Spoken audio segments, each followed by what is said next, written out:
The moment has arrived.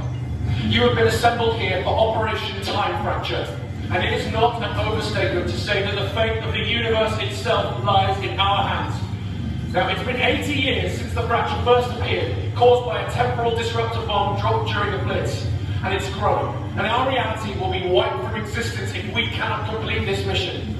Now, you all arrived here as volunteers, recommended by the Doctor, and it is imperative that you complete your mission. You find out who or what is responsible for the fracture's growth and stop it before it's too late. Good luck, my friends. We're all counting on you. Hello and welcome to the radiotimes.com Doctor Who podcast. My name's Hugh Fullerton, and this week I'm delving into something a little unusual. I'm delving into the Doctor Who Time Fracture immersive experience, which is opening in London this summer. Basically I went along to this last week, depending on when you listen to this, in the distant past, if you're listening to this a few months later, to check it out. And it was pretty exciting. I didn't do the whole immersive experience just yet. That hadn't opened yet, but it's open now, as you can get tickets if you're interested. But they showed me a few key locations, gave me a sense of the story, and I chatted to some interesting people. I spoke to Charlie Burt, who plays Queen Elizabeth I, memorably played by Joanna Page, among others in the series.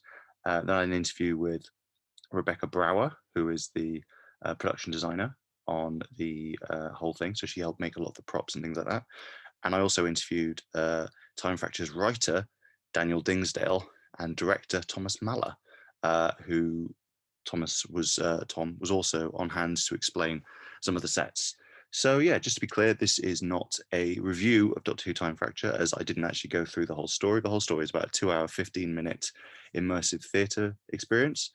What I did was I went along and they staged a few key scenes for me and kind of told me what it was going to be like. And there will be a proper press night in a few weeks, which we'll be reviewing. Basically, they're kind of, I imagine, trying to, in classic theatre style, they're open for a little bit first to work out any final kinks before they unleash the press on their, creation. So yeah, I think I will leave it there because I can't give too much of a preview. But what I can do is I can hand over to my first interviewee, which is Charlie Burt. So this is me talking to Charlie on the set of Doctor Who Time Fracture, specifically in Queen Elizabeth's court. Hello, Charlie. Hi. So to start off with, could you introduce yourself and explain your role here at Time Fracture? Yeah, so I'm Charlie Burt. I play Queen Elizabeth I and a Time Lord guide. Very nice. So how long have you guys been rehearsing for this? We started rehearsals in April, and then we had our first official preview last night. Did it go well? It did, yes it did. There was a really, really enthusiastic crowd. A lot of Doctor Who fans came, which was great, and enjoyed the experience, it seemed. It was good. I mean, what's it like playing Queen Elizabeth? Obviously, she's been memorably portrayed in Doctor Who before, a couple of times, more recently by Joanna Page. I see a painting of her over there. I mean, did you have to go back and kind of watch those episodes and try and incorporate a bit of that? Of course, I mean, yes, you have to become very well versed in her place in the narrative.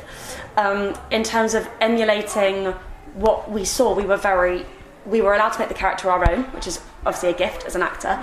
And because our narrative differs slightly from the one portrayed in the show, because time is fracturing and things are changing. So it's a much more interactive role. Obviously, that's the whole purpose of the audience, is they are there to become the heroes of the story. So what's the experience like for people who come to visit? You say it's really interactive. I mean, a lot of back and forth? Yes, so the audience, when they arrive, they are the reason that they arrive in the show is because they have been recruited as volunteers for this thing termed Operation Time Fracture. So the minute they arrive, they are given a role and a purpose, so they know who they are. And they move through various different worlds, interacting with the characters in those worlds. They have, when the Time Lord Guide characters effectively accompany them through the world, protect them from monsters, get them to the end of their journey. So you can interact and immerse yourself as little or as much as you like. It's totally fine for people if they are perhaps more shy or they don't feel that comfortable interacting, to come and observe and learn the narrative and watch. but also we actively encourage people who are really keen on basically starring in an episode of Doctor Who themselves to come along. So you said that you play Elizabeth and Time Lord Guide. Yes. Is that like alternate nights kind of thing? Yes, so we alternate between shows. Okay, cool. So, I mean, which do you prefer, if you don't mind me asking? At the moment I think it's quite early to say because we've had just one official preview, but they both have real merits. It's very exciting being a Time Lord Guide because you get to kind of ping pong between worlds and meet loads of audience members and create interactions and memories, and you interact with basically every other actor in the show. So that's really exciting. Whereas for Queen Elizabeth, you quite literally are holding court. She's an incredible character to play, and the costume teams and the hair and makeup teams are just out of this world. So you feel really like a queen. What's it like to finally have it all kicking off? It's so exciting. It's so exciting. Being an actor who was brought into the process, technically in October, but really brought into the room and into the family in April, when the creative team had been working on this for so long. It's a real privilege to be part of a show like this, where so much work has gone into it, and you need to show up and raise your game, and that's really exciting. My final question would be, how would you describe it to somebody who, has maybe never heard of Time Fracture, not even a Doctor Who fan necessarily, to make them kind of come and take a look? If they'd never heard of Doctor Who and they'd never heard of Time Fracture... Like, why would they be here? No. We hope that everyone will come and see this, that it's accessible for everyone. I'd probably say that it is a immersive theatre show which is centred around one of the most famous British cultural exports around the world, Doctor Who, and they will come and be able to move through worlds, interact with characters from history, characters they would never even have heard of, have an incredible time and just have an adventure. Thank you for that, Charlie. You may notice, or possibly not, any editing in there is because there was a bit where we had to leave and go and hide in Leonardo da Vinci's studio because there was too much noise from all the final finishing touches they were doing. So yeah, lots of interesting cast members in this who you'll interact with, and yeah, some of them are like guides for you, some of them are cast members and familiar people from the shows. Of course, there's also a lot of interesting people who are actually from Doctor Who, a lot of cameos and stuff, which we'll talk about later. But first up, doing the stars of the show that are not living beings, well expressed, is Rebecca Brower, the set designer / production designer. So my name is Rebecca Brower and I'm the production designer. So I have designed all of the sets that you see, but also the costumes, and have worked with my team on top of that to design props and masks that we've had to bring in as well. I mean, it struck me when I kind of walked in, I was a bit like, oh, this is what happened to all the stuff from the Doctor Who experience. I mean, how much of this is stuff that you guys made fresh versus that you got from the BBC or other people? I would say about 50-50. So when we went to Cardiff, we were really lucky that they let us look around 2 of their warehouses and pull out as much as we wanted. And if there was anything that had maybe been broken or we wanted just to... I mean, the one thing to say, obviously, with a show like this is... everybody sees everything at 360 degrees and can touch things or will be allowed to and can pick things up. And so I really wanted to make sure that the items that could be done were, solid, made really, really well. And so we did remake lots of things as well to make sure that people could get really up close. I assume, I saw pieces of what looked like Jodie Whittaker's TARDIS. I assume they're still using that. So those are probably stuff that you guys had made or duplicates. No, they remade the TARDIS halfway through, and so I was just a van literally turned up one day with it all in, and they just said, "Would you like it?" So if you go into our merchandise shop, that's actually where the majority of it is. But no, that's the real Jodie Whittaker TARDIS. I mean, one of my favourite rooms, actually, one of my favourite worlds is Rolls' Junkyard because it's a TARDIS junkyard. Yes, well, I thought that because there's that sort of little one on the side. Is that a new one or was that in the show? So that was from the Doctor's wife. I thought it might be the one that they make. Yes. Yes. And you've got pieces of Matt Smith's TARDIS, you've got pieces of David Tennant's TARDIS, you've got pieces of Peter Capaldi's TARDIS, and we tried to make that entire junkyard a massive Easter egg in itself. Well, I was looking around at all the... I did clock some of it, but I'm sure I missed some of it as well, so I'll have to come back and look have a out for Cassandra's framework. That's a good tip. Yeah. I didn't spot that. I mean, aside from that, what do you think was the biggest challenge in creating a kind of Doctor Who world that fans could walk around, especially when Doctor Who is so different every episode? I think the fact that this is not TV, we don't have special effects, we don't have green screen, so the challenge was really to try and create environments that were incredibly detailed and could be looked at from every single angle. We can't have backs of flattage showing and things like this, so it was really how to design in a pre-existing building and bring everything to life. The same thing with kind of masks, and as you saw the Cybermen earlier, how we make sure our performers can wear those and wear the costumes all the time, 8 shows a week for an entire year, how we can make sure that we cleverly adapt the prosthetics and the masks so that they can hear and speak to people. For example, you'll meet an Ood as you walk around, and we placed a speaker inside of him, so it sounded like it was coming out of his brain, his orb, and so it was trying to translate television to reality was the biggest challenge, but hopefully it's worked. I mean, from what I've seen, it looked pretty good. I was very impressed by the pig slave mask. That looked pretty TV accurate, I thought. Do you have a favourite set? Unit. Yeah. I really enjoyed designing Unit and going up there and hearing the soundscape and seeing what the lighting designer has kind of done with it as well. Everything is exactly what was in my head when I was designing it. The exciting thing about that, and I won't give too much away, is that it has to morph into a second space. So what was really, really exciting about that is to try and create a military base that has hidden secrets, and that when you come in, you can't see the hidden secrets that are just about to be revealed. That was exciting. It's very cool. I mean, I think we've sort of answered this a bit, but I mean, Doctor Who jokes and Easter eggs must be hidden around. I mean, how much should fans be looking around to spot these things? And are some of them just for show, or some of them very plot, dependent? A bit of everything. Some of them are just dressing, some of them are plot dependent. It completely depends kind of where you are, so it's hard to specify. For example, when you're in Leonardo da Vinci, you can look around and see actual props that were borrowed from the BBC, and Easter eggs such as "This is fake," which is a specific reference to Tom Baker. But then also, as you look through the paperwork, you can see what his mind is coming up with at the moment, which is what leads you on your storyline. So I've tried to do a bit of everything. That makes sense. Obviously, you mentioned that a lot of stuff came from the BBC. 50% was made yourself. I mean, what's something that you had to make that was an interesting challenge?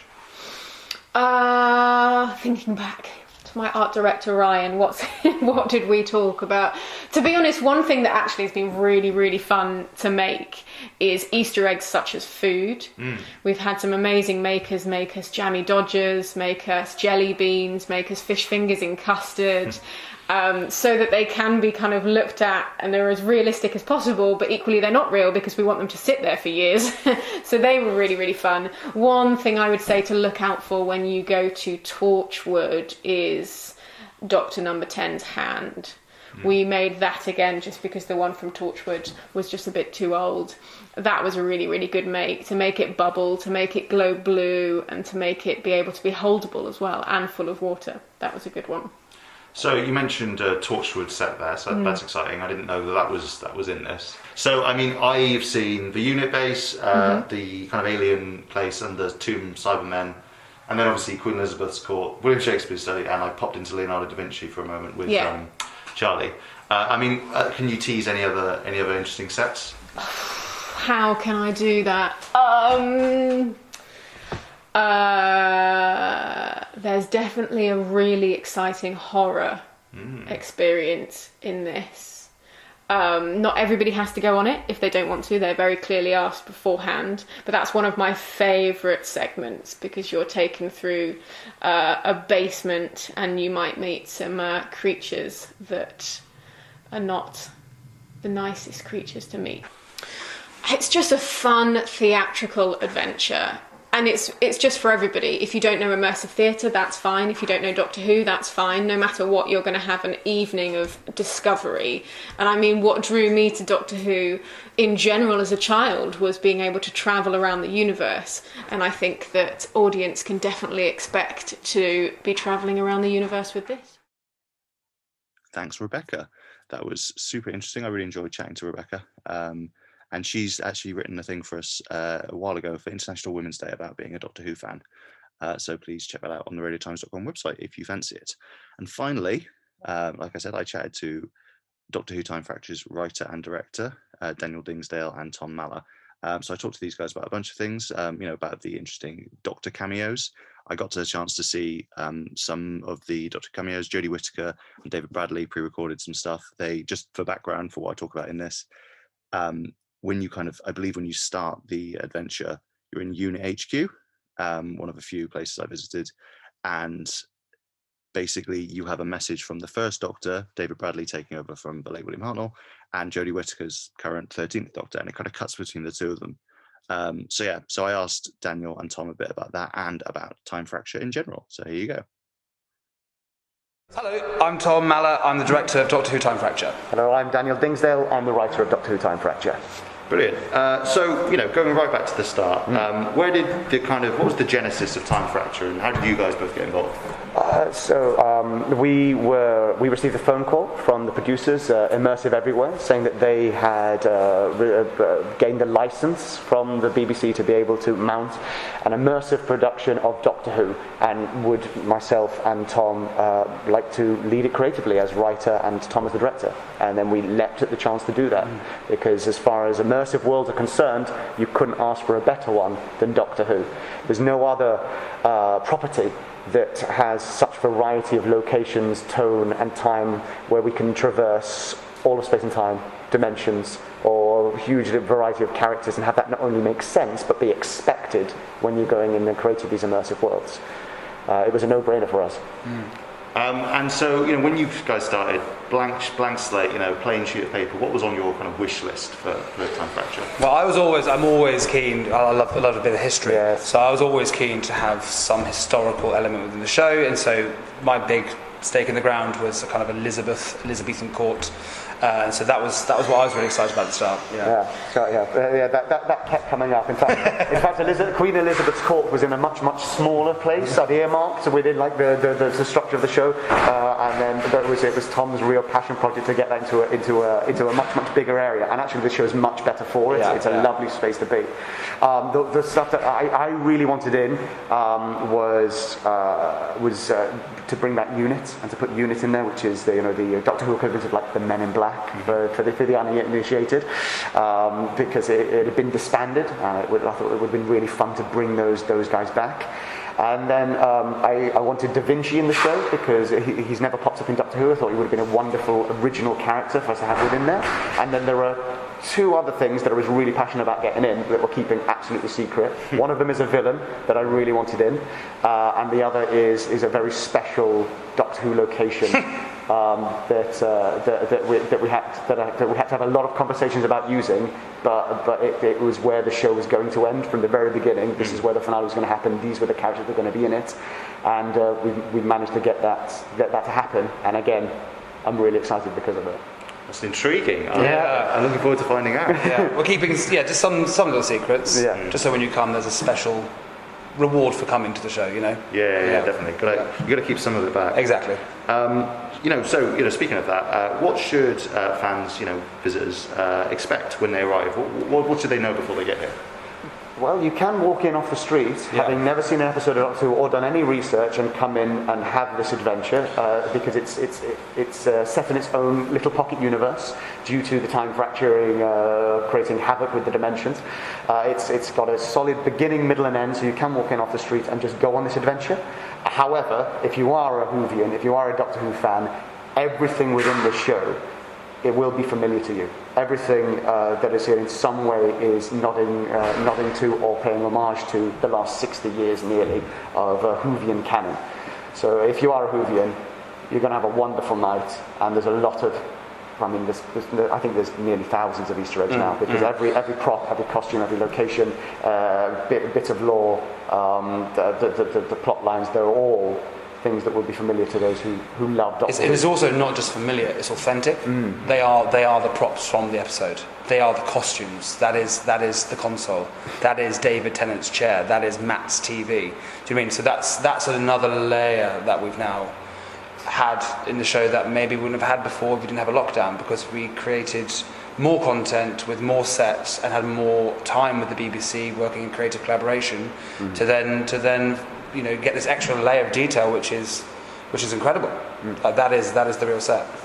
I mean, I was talking to Rebecca a bit about this. She said, so those pieces you mentioned, are they from the genuine on-show TARDISes over here? Wow, that's absolutely. incredible. All stored in Cardiff and brought down in truckloads. Each week, more stuff turns up. It's amazing. There's David Tennant's hand in Torchwood, which is the one from the episode. Yeah, we're very lucky, and we're also very aware that it's special. So a lot of it's glued down. So don't try and steal it. No, but we're very excited to then not just frame it in a kind of museum experience, but also put a story around it and acknowledge it and celebrate it. It's a whole celebration, like Dan said, of Doctor Who, but also it's absolutely a show you can come cold off the streets and have an awesome night out, not have to acknowledge that's David's chair, but still enjoy the experience and enjoy what's in front of you. Obviously, I've only seen some very specific bits today. On the actual, show night, how linear is it, and how much can you kind of wander off? So there's a large, broad strokes overarching narrative. The adventure that you go on, you do have your mission, and you will go on that journey and have that adventure. How you go about that is down to you as the individual audience member. Once you embark on your mission from unit, you will be then move through the time fracture, and then you will have these worlds at your disposal. You can explore and you can move around. You will be interacted with by characters, and then it's down to you, the audience. Do you want to follow these people? Do you trust these people? Are you going to engage with these people? And when you do, that will take you on your own unique journey. At any point throughout, you can either stay with that journey, or you can wander off and join something else. It's very much down to how you want to go through this adventure. And that's really important. That's really important about putting audiences at the heart of the story. We want the audiences to feel like they have agency, they have a purpose, they're playing a role, and they matter. And what they say means something. And so it's really important that our actors are trained in the way that they listen to the audience, which is amazing, and they react to their offers. And that is how you kind of pick your choose your own adventure style form of theatre, which we think is the most exciting. It's challenging because we can't always predict what the audience is going to say, but that's why we rehearse and we have the best actors for this game who are smart and think on the front foot. Definitely. Obviously, it's one of the big things you guys announced recently.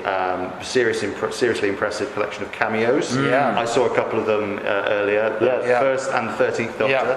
I mean, what was it like getting those people involved?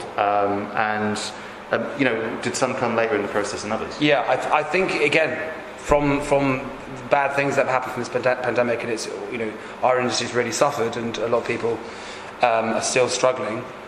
We had more time, which means we had more time to engage with these actors and the talent from the show, which then delivered us Jodie, David Bradley, to name a few. But it was an honour to work with them. They're very busy working on Hollywood films, David Bradley at the time, and Jodie obviously filming the next season. But for them to give us time was great, and a huge privilege and incredible to see them work. The talent was amazing. And you've been in the recording studio with many a Doctor Sylvester now. McCoy, Tom Baker, which is amazing to meet these people in life. Big characters on and off screen. It's amazing. So obviously I've sort of seen how Jodie and David Bradley's version of the first Doctor are included. Are the Doctors kind of in it less than that? Some just sort of audio, just some sort of pop-up? Yes, all different. There are more visuals, more recordings. We're actually filming some other recordings next week for another character. And sadly some of the Doctors are no longer with us, so we have cameos from other voice artists. Yes, there are Doctors throughout. And then I'm not going to say that. You were getting me. There are doctors throughout, and if anyone does have a doctor that is their favourite doctor, there is a moment within the show where I think if you've got a favourite, that favourite is represented. They'll turn up. They'll turn up somewhere. Odds are good. Yeah. I was kind of thinking that that first bit where you're in the unit headquarters and you're jumping between the 1st and 13th Doctor is almost like, playing between, the whole history of the show. That's exactly the conceit. Yeah, and was that kind of something that was important to you guys in this? Not just being the current setup or the... Well, it was said from the very beginning that this show is a love letter to Doctor Who, not current generation Doctor Who, not the modern iteration, but the whole thing. All of the nearly 60 years from Hartnell right through to Jodie is acknowledged in some way. This is a celebration of the whole thing. So having the conceit being being that first and current is represented, then everything in the middle is also to play for, is the idea. Like this is everything that we're exploring. Brilliant. I've got to ask, back in the day, I'm from Cardiff, and back in the day I used to go to the Doctor Who experience. Yes, so fondly remembered by so many people. So many. We've had to wait to open our doors to explain that we're not that. And it's not that transfer to London. Yes. It is something different. But they're very excited about the possibility that it would be. Hopefully, they won't be disappointed when they come here. Well, it struck me that, some parts of it are dissimilar, because there was a kind of storyline in that, much more linear though, and even like a big door with a crack that opens at the beginning. And I was wondering if you guys had taken any inspiration from that earlier on, and certainly, I guess some of the props that were there must be here now. Yeah. So we're working with creative partnership with the BBC, like I said, and that team was the team that delivered the Cardiff experience. And so we've had lots of advice and support from them, which is great. Sadly, Dan and I never experienced it. We didn't get to go, and so. That's great to hear. There's a door with a crack in it. We didn't know that. We haven't stolen that. Our door is our own door. We've got two of them. Yes, there's props, absolutely the same props, and more. So obviously the show has been running for longer since then, and so I imagine there's some recognisable Easter eggs that were within the experience in Cardiff. But again, now we are staging it and framing it within a story with performance and live action. And the journey on this quest to save the universe. We hopefully that kind of gives it an extra quality that takes it into someone's heart and into their memory that they're going to forget. And I mean the differentiation and that's the Doctor Who experience from what we'd seen of it, because you can only see tiny bits. Sure. Recorded from inside, and that's all the familiarity, unfortunately, that we have with it. It feels a very, very different beast. What we've got here is the experiential arm of it, the theatrical arm in it. This is immersive, and also theatre is really important within this as well. This is a theatrical show that you're coming to. This stretches across 2 hours and 15 minutes. We have a cast of 42 performers. We're over 21,000 square feet. This is the intent is for the audience to step into a live action episode of Doctor Who where they're playing the main parts, and we're trying to do that as much justice as we can within here. And although there is a huge amount of original props and costumes within it, they're here to be interacted with and support the story rather than be here as an exhibition piece. Yeah, definitely. I have to ask, we talked before about your kind of wish list, your white paper. Was there anything that you guys really wanted to include that you couldn't for one reason or another? Careful. I know. Now, there's several things that I can't say, but would. Yes, if we had more time and more availability from some people, it would have been great to have them. Yes. But we understand that the doctors sometimes move on, and they are in Hollywood making lots of big films, and they don't live in the country anymore. And so there's elements of that. So if we had more time and resource. There could have been another opportunity there. However, we find fixes. That's our jobs, to find creative fixes, and we're very happy with what we've managed to achieve. And without being like really wishy-washy about it, like I did the first presentation of like what this thing was going to be in Cardiff on the set of Jodie's TARDIS with a whiteboard drawing it out, and drew out all of these spaces and what would be in there and what the story would be. It hasn't changed in that 18 months. We've managed to, and that's amazing, and that's because of the support of the producers, the management team, and the BBC, that we've actually managed to realise all of the stuff that felt incredibly ambitious at the beginning, but we've managed to get more or less pretty much everything that we wanted to create here, which is incredible. And to use a 2020 word, unprecedented. Can I ask one final question? My final question, I've seen a lot of fans really excited about the show, looking forward to coming. Some overseas fans, especially Americans, are saying, is it going to come to America? I mean, obviously you guys have only just got started here. Yeah. Could you see that happening? Could there be, satellite time fracture experiences? Absolutely. Well, with the world going in the right direction, anything's possible. We would absolutely love to take the show to America, to China, to the fans around the world. We just hope and pray that the world and this pandemic is going in the right direction. Absolutely. There's a huge ambition for the show. It's a huge title. It spans across generations. There's a huge fan base, a loyal, passionate, loving fan base for it, and they should see the show because it's for them. Yeah. And it's a show that you can take your family to. You can come as a whole bubble. We've already had multiple generations coming into this, and an 8-year-old has the same kind of fun as a 58-year-old. And it's very rare. It's very rare. Maybe less tears. Less tears. Although from who? Because the 8-year-olds don't get to go through the scary bit. But as a result, it is something that we're very proud of, and it's a lovely show, and it would be delightful to be able to share it. But one step at a time. Bed down in London first. We opened a show in a really tough time, right? And so we need to make sure that we navigate through this. Audiences know about it, so thank you for coming. And also encouraging fans and also theatre fans and people who want a fun experience in an afternoon or an evening to come into the Fracture. Brilliant. All right, thank you. Thank you for your time. You too. And thanks very much to those guys. So yeah, that was my day on the set of Doctor Who Time Fracture. I saw some interesting things. I saw a pig man named Brolls trying to sell me various parts of Matt Smith's old TARDIS.